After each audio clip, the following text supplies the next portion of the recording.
Boa noite, amada igreja, graça e paz do nosso Senhor Jesus Cristo. Eu me sinto muito honrada em estar aqui, e principalmente hoje, né? Que é um dia homenageado às mães. Realmente é um desafio, mas também é um privilégio, né? De falar da palavra de Deus e principalmente nesse dia, né? Então, minha pregação está: mãe presente de Deus. Nós sabemos, quem tem mãe, quem é mãe, sempre é um presente de Deus, né? Em Isaías 49:15, ele diz assim: acaso pode uma mulher esquecer do seu filho, que ainda mama, de sorte que não se compadeça do seu filho, do seu ventre? Mas ainda que esta viesse esquecer dele, eu, todavia, não me esquecerei de ti. Essa verdadeira história, como começou, né, o Dia das Mães, começou nos Estados Unidos. No início do século XX, Ana Jarvis, após a morte de sua mãe, em 1905, ela perdeu sua mãe. Sua mãe fazia, tanto ela como sua mãe, faziam um trabalho social muito bom na comunidade, e ela era conhecida. Então, quando ela perdeu a mãe dela, ela queria ver sempre, todo ano, homenagear a sua mãe. Ela queria sempre lembrar aquela figura de mãe, quem foi a mãe dela. E assim começou nos Estados Unidos, em 1905. Aqui no Brasil, foi oficializado em 1930, quando o presidente Getúlio Vargas, em seu decreto em 5 de maio de 1932, por meio desse decreto, determinou, sendo que todo segundo domingo de maio fosse o domingo em comemoração ao Dia das Mães. Voltando para o versículo, este versículo ele ilustra, né, o profundo amor e o cuidado que uma mãe tem por seus filhos. E sabemos que o amor de uma mãe pelo filho é incondicional, né? Então, ele diz que, mas o Senhor tem um amor maior, né? Que ele diz que mesmo se esta mãe desamparar, eu não vou desamparar, né? Então, depois que eu me tornei mãe, muitas vezes para mim, quando eu engravidei e nasceu meu primeiro filho, eu sempre disse, é um amor desconhecido. A gente conhece o amor de mãe numa hora que um filho nasce. Até lá você pode ter cuidado de criança, ter ajuda, mas amor, assim, é um amor incondicional, que você nunca reconheceu. E a gente realmente descobre esse amor na maternidade, quando a gente começa a proteger, cuidar e amar, né? Então a palavra mãe é um símbolo universal de amor, cuidado, dedicação e proteção. O amor de mãe é considerado um sentimento que não se mede e nem se compara. Cada um tem o seu jeito de amar o seu filho, de cuidar do seu filho, né? Não se pode comparar. E é uma fonte de força e inspiração para os filhos. Então, a Bíblia vê a maternidade como um dom de Deus. É um dom de Deus para nós, que a gente pode ser mãe, né? E eu vou falar de algumas mães da Bíblia, dar exemplo de algumas. A primeira é Maria, né? Maria, mãe do nosso Salvador, ela foi um exemplo de fé, de obediência a Deus, que se entregou para cumprir o plano de salvação. Se Maria naquele tempo tivesse dito não, como seria o plano de salvação? Porque foi através de Maria, através da obediência, através do amor, através da fé, ela aceitou ser mãe e foi a mãe do nosso Salvador. Eva é a primeira mãe, né? A gente sabe que apesar de suas falhas, ela foi um instrumento de Deus, ela foi usada por Deus, Eva, para ser mãe, porque existiria a promessa da redenção. Então, Eva também é uma pessoa importante. Mas eu quero falar mais sobre 3 mães aqui. É Ana, a mãe de Samuel, Joquebede, a mãe de Moisés, e de Eunice, que foi a mãe de Timóteo, juntamente com a sua avó Lóide, né? Então, Ana, ela, no seu tempo, Samuel, ela orou a Deus, ela foi para o templo, e ela queria muito ser mãe, mas ela era estéril. Então, o marido dela, Eucana, tinha 2 esposas, ela e a Penina. Penina dava filho a ele todo ano, mas Ana era estéril. E isso magoava muito, mas ela nunca deixou de orar. Ela pedia ao Senhor, ela queria ser mãe.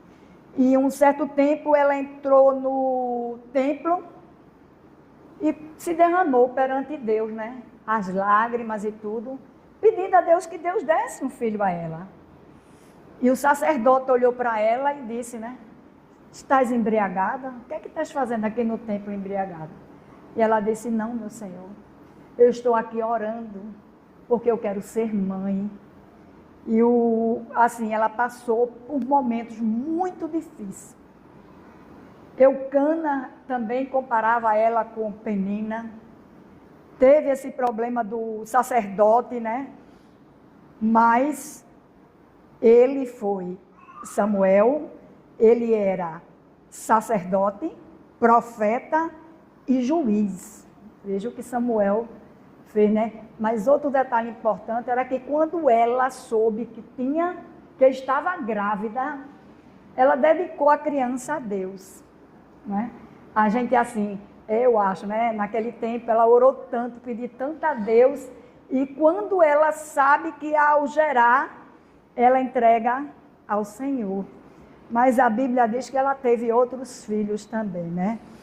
Então, ela consagrou a Deus, mesmo antes dele nascer.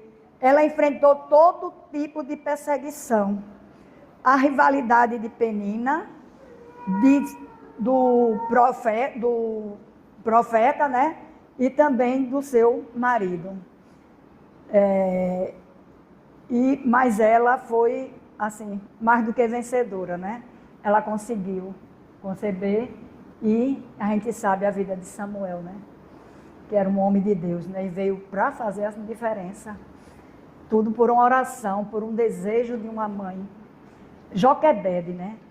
Ela sonhou ter filho, mesmo correndo grandes perigos, a sentença de morte. Joquebede sabia que já tinha sido decretada pelo faraó que toda criança recém-nascida até os 2 anos seria morta. Ela sabia. Mas ela concebeu, porque ela creu na palavra do Senhor, que o Senhor tinha uma promessa para a vida de Moisés. Ela já tinha Miriam e tinha Arão. E ela engravidou de Moisés, e ela ficou o tempo que ela pôde ficar com Moisés. A Bíblia diz que 3 meses ela conseguiu que Moisés ficasse com ela, né? Porque também tem a questão da amamentação e tudo. Mas Deus tinha um plano para a vida de Moisés, né? Desde menino. Então, ela teve a ideia de colocar Moisés em um cesto. Às vezes eu fico assim, pensando como foi que ela fez esse cesto, porque ela tinha que ter cuidado para que o cesto não pudesse entrar água. Ela tinha que ter cuidado de botar Moisés confortável. E tudo isso ela pensou, como fazer aquele cesto, né? E ela fez o cesto e colocou o filho no rio. Mas colocou Miriam, né? Que era a irmã, para ficar observando aonde ia chegar. e chegou na filha do faraó, né? E a filha do faraó, ela mandou pegar aquele cesto e viu que tinha uma criança, né? E ela pegou a criança, né? Uma criança dentro do rio, dentro desse cesto. E Miriam correu logo e disse: a senhora não quer uma pessoa que cuide dele? Não quer que uma pessoa cuide? Aí a filha do faraó disse: claro, eu quero. Inclusive eu pago o salário dela para ela cuidar do próprio filho. E foi esse cuidado que ela teve com o filho. Foi essa instrução que ela teve e passou para o filho. Porque ela amava a Deus. E mostrou a Moisés o amor de Deus. Que através da filha do faraó ele não ia ter. Mas Deus tinha plano para a vida de Moisés. E foi ele que tirou o povo do deserto, né? Eunice, mãe de Timóteo, que podemos admirar. Quem primeiro conheceu a palavra de Deus foi Lloyd. Lloyd passou para Eunice, sua filha, e Eunice para seu filho, Timóteo. A gente vê que é uma assim, vem da avó para a mãe e para filho, o evangelho, né? E Lloyd que ensinou a sua filha Eunice, depois a Timóteo. Então são 3 gerações aí. A gente começa a pensar, né? A nossa geração vai até onde? A gente cria, quer dizer, eu já vi meus avós, não conheço antes os pais dos meus avós, mas meus avós, meus pais, eu, meus filhos e agora meus netos, né? Que continua de geração a geração. É como uma música que eu escutei, né? Até 1000 gerações. Tua família, que a bênção seja dada, né? Tua família, teus filhos e os filhos dos teus filhos. Que Deus abençoe, né? Agora eu vou falar um pouco, que Saulo já começou da minha mãe, né? Eu não podia deixar de falar da minha mãe, uma guerreira. Uma mulher, naquele tempo, 9 filhos, pobre, mas ela tinha uma coisa, ela tinha Deus. Minha mãe, ela tinha uma voz muito bonita, mas ela tinha muita vergonha. Então o louvor dela era dentro de casa. Ela louvava dentro de casa e a gente aprendeu muitas músicas através da minha mãe, porque ela louvava. Ela teve os 9 filhos, uma filha aos 4 anos caiu de cima da mesa, ficou paralítica, não falava. Naquele tempo, cirurgia na cabeça era arriscar e minha mãe não quis arriscar. Minha mãe preferiu criar ela do jeito que estava. E foi muito trabalho, foi muito trabalho. Meu pai sempre presente, meu pai sempre ajudando em tudo que podia. E muitas vezes a gente via minha mãe numa máquina de costura, minha irmã deitada em uma rede, e ela vinha, puxava a rede, balançava e ela continuava ali costurando, para que ela ficasse calada e ela ficava cantando. Tanto que minha irmã, ela não falava e às vezes de repente ela falava. E ela tinha um hino predileto. E quando minha mãe cantava, isso mudava a vida da minha irmã. Ela sabia. Eu estou esquecida do hino, não lembro, né? Do hino que Lourdinha gosta. Mas minha mãe foi uma heroína. Ela juntava os 9 filhos, mais os filhos dos vizinhos, e ia fazer um culto doméstico, onde a vizinhança não era evangélica. Ela pegava os meninos todos da vizinho, botava tudo sentado, era menino em tudo que era lugar, mas ela nunca deixou de fazer um culto, o culto no lar. Ela sempre deu para a gente e para os filhos. Todo mundo era conhecido, ela já era conhecida. E só vou contar uma experiência dela. Ela, uma vez, que era no terraço lá de trás, tinha uma mesa muito grande, 4 bancos e 2 cadeiras, e mais a cadeira da minha irmã, que ficava perto de meu pai. E uma vez, não tinha nada para comer, nada. E ela olhou para a gente e disse: coloca a mesa. E a gente começou a achar que ela não estava bem, né? Exatamente com aqueles filhos todinhos ainda tinha. Ela ainda criava mais uma, que trouxe de escada, que a gente vivia na usina Massuaçu com meu avô. E ela trouxe mais essa pessoa. E ela disse, coloque a mesa. E a gente já tinha os copinhos, umas coisas, todo mundo colocou. Ela disse, agora vamos agradecer. Vamos agradecer. E a gente teve que baixar os olhos e agradecer. O que a gente não sabe naquela hora, mas ela já sabia. E de repente ela ouviu uma voz de uma senhora que a gente chamava de Lindô. Dona Lourdinha, ela disse, pois não, pode entrar. Ela disse, Dona Lourdinha, eu fiz um caldeirão de sopa, ninguém comeu lá em casa. E sobrou mais 10 pães. Aí eu vim trazer para a senhora. E naquela noite a gente comeu. Todo mundo comeu e até o pão ela trouxe. Certo?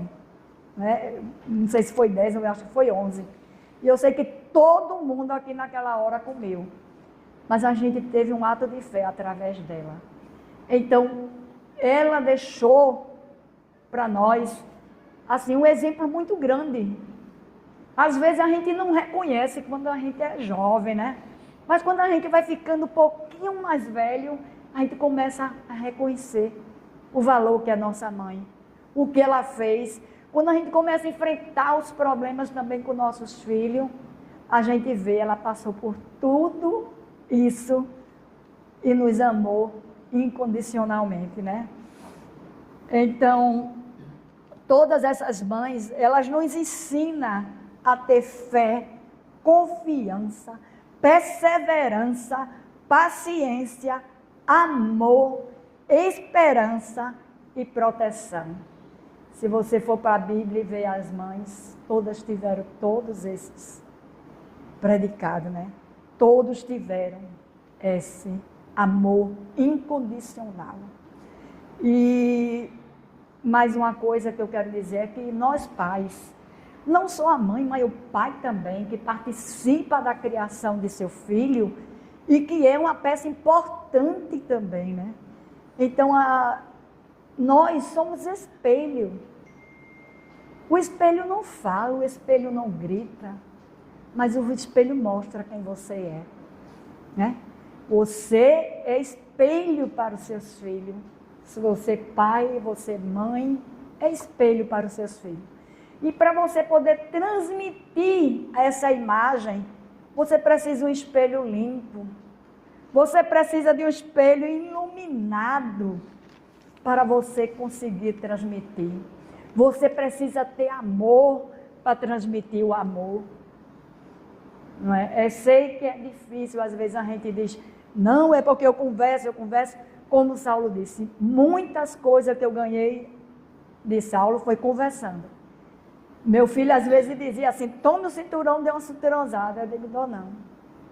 Nunca criei meus filhos batendo. E eu vou conversar. E às vezes 4 horas da manhã, para 5 horas eu poder me levantar e começar. Porque eu trabalhava. Mas Deus ouviu, né, a nossa oração.